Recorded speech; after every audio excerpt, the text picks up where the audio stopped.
Question number 31, calculate inventory turnover ratio, second the amount of purchases from the following. तो हमें कुछ informations given है और इनकी हेल्प से हमें इन्वेंट्री टर्नओवर रेशियो निकालना है और परचेजेस निकालना है।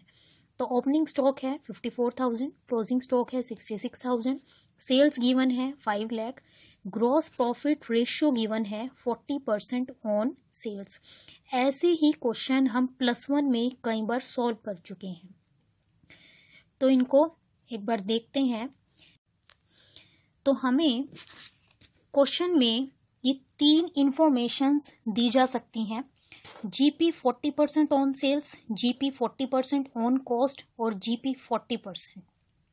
तो इनको अगर आप अच्छे से समझ लेते हो तो ये क्वेश्चन आपके कभी भी गलत नहीं होंगे। तो 40% ऑन सेल का मतलब है कि जीपी सेल का 40% है। अगर 40% ऑन कॉस्ट है, इसका मतलब है कॉस्ट का 40% है जीपी, और जीपी अगर 40% के बाद कुछ नहीं लिखा है, इसका मतलब यहाँ पे सेल्स होती है 40% ऑन सेल्स। तो इन तीनों में से कोई भी इंफॉर्मेशन आपको दी जा सकती है, तो आपको क्वेश्चन को ध्यान से रीड करना है।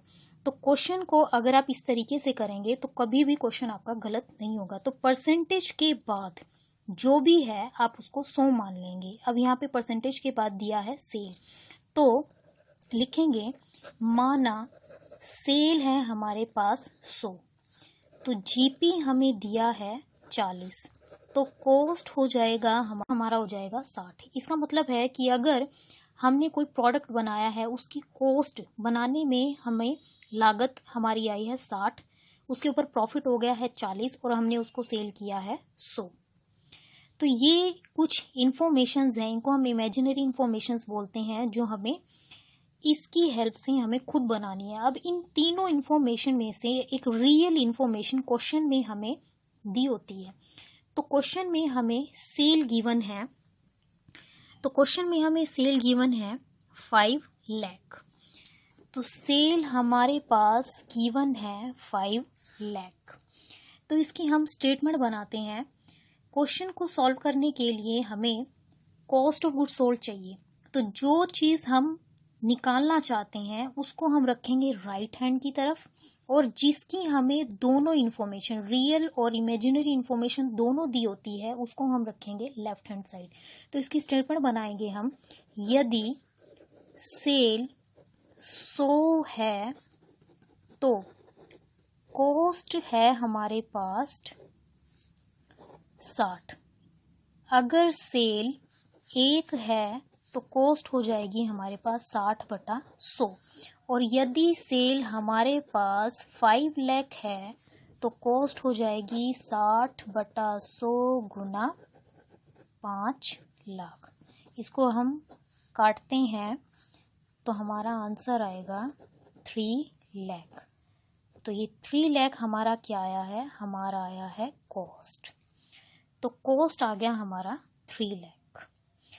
तो स्टॉक टर्न ओवर रेशियो को सॉल्व करने के लिए हमारे पास 2 चीज़ें चाहिए, कॉस्ट ऑफ गुड्स सोल्ड और एवरेज स्टॉक। तो कॉस्ट ऑफ गुड्स सोल्ड हम निकाल चुके हैं, एवरेज स्टॉक भी हम लोग फाइंड आउट कर लेते हैं। एवरेज स्टॉक का हमारे पास फॉर्मूला होता है opening stock plus closing stock, और उसको हम डिवाइड कर देंगे 2 से। तो क्वेश्चन में हमें ओपनिंग स्टॉक गिवन है 54,000, क्लोजिंग स्टॉक हमें गिवन है 66,000। तो ओपनिंग स्टॉक हमें गिवन है 54,000, क्लोजिंग स्टॉक हमें गिवन है 66,000, और उसको हम डिवाइड कर देंगे 2 से। तो हमारा सॉल्व करके ये हमारे पास आता है, तो हमारा एवरेज स्टॉक आ गया 60,000। तो स्टॉक टर्नओवर रेशियो के लिए 2 चीज़ें चाहिए थी, दोनों हमारे पास आ गई है। कॉस्ट ऑफ गुड्स सोल्ड आ गया हमारे पास 3 लाख, एंड एवरेज स्टॉक है हमारे पास 60,000।